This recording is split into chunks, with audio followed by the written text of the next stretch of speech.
Hello students, सुश्री classes में आपका स्वागत है। और मेरे सारे वीडियो देख रहे हो ना, सब कुछ समझ में आ रहा है ना। यदि आप कोई सलाह देना चाहते हैं तो कमेंट बॉक्स में ज़रूर लिखकर भेजिए। मैं कोशिश करूंगी कि आपकी सलाह को मानूं। आज हम फिर से नया वीडियो लेकर आए हैं।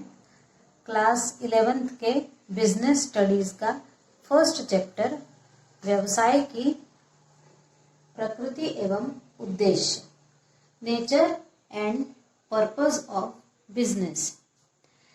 इसके अंतर्गत हमने, आप जब पहले वाले वीडियो देखेंगे तब आपको ये समझ में आएगा कि हमने एक व्यावसायिक क्रियाओं का वर्गीकरण देखा था, जिसके अंतर्गत व्यापार के सहायक, ये एक टॉपिक था।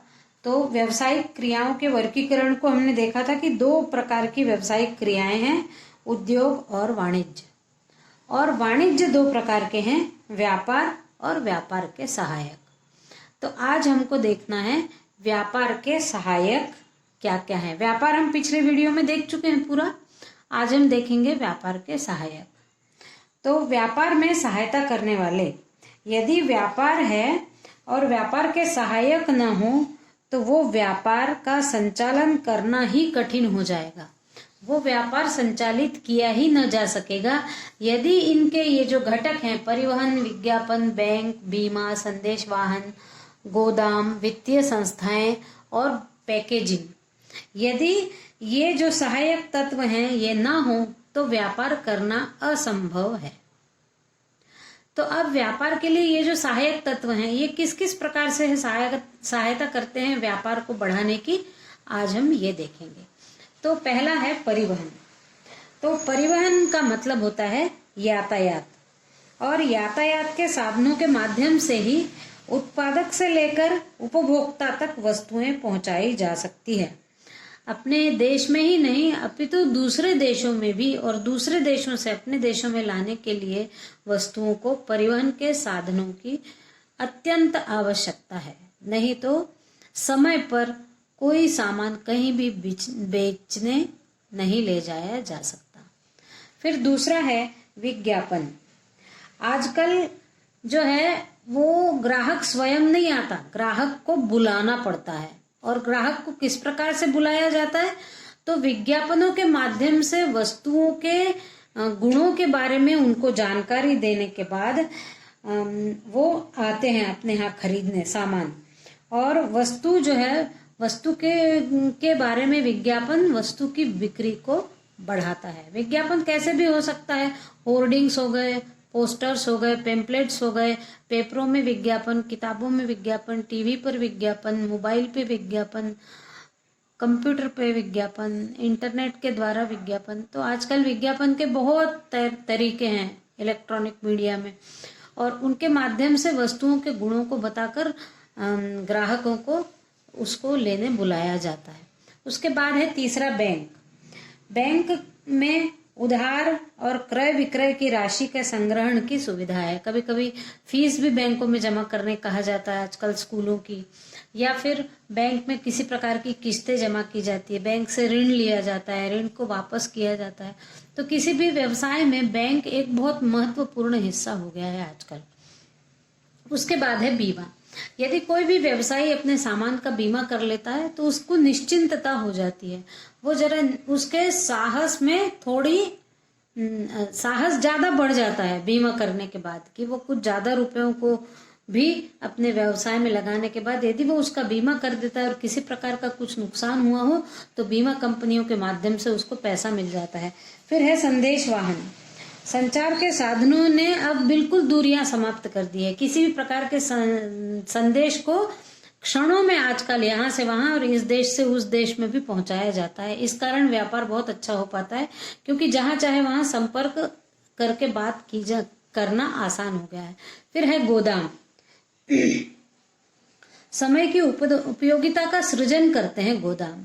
यानी जैसे आलू हो जाते हैं, मान लीजिए आलू है, एक बार में फसल निकली, बहुत सारी निकली जो अभी नहीं खत्म हो सकता है, तो उनको शीत गोदामों में रखा जाता है जहाँ शीतल गृह बने होते हैं वहां रखा जाता है और फिर समय समय पर वहां से कुछ मात्रा निकाल कर बेची जाती है। ऐसे ही बहुत सारे वस्तुओं के लिए वेयर हाउस बने होते हैं। वेयर हाउस में वस्तुएं रख दी जाती हैं, उसके बाद वहां से जितना चाहिए उतना उठाकर बाजारों में लाई जाती है। तो आजकल गोदामों का भी व्यापार में बहुत बड़ा महत्व है।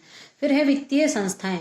बैंक के अतिरिक्त भी बहुत सारी संस्थाएं, वित्तीय संस्थाएं ऐसी हैं जो वित्त का प्रबंध करती हैं और व्यवसाय करने में सहयोग करती है। उसके बाद है पैकेजिंग। आजकल तो पैकेजिंग का भी जमाना है।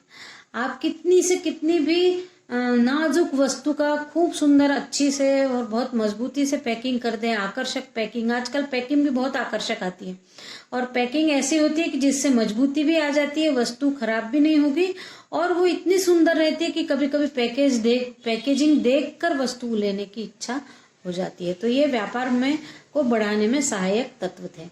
अब है प्रत्यक्ष सेवाएं एवं पेशे। तो प्रत्यक्ष सेवाएं क्या है? प्रत्यक्ष सेवाएं वस्तुओं के समान सेवाएं और पेशों का भी क्रय विक्रय होता है। सेवाएं और पेशे, सेवाएं अलग होती है और पेशे लगभग उसी के समान लेकिन थोड़े से अलग हटके।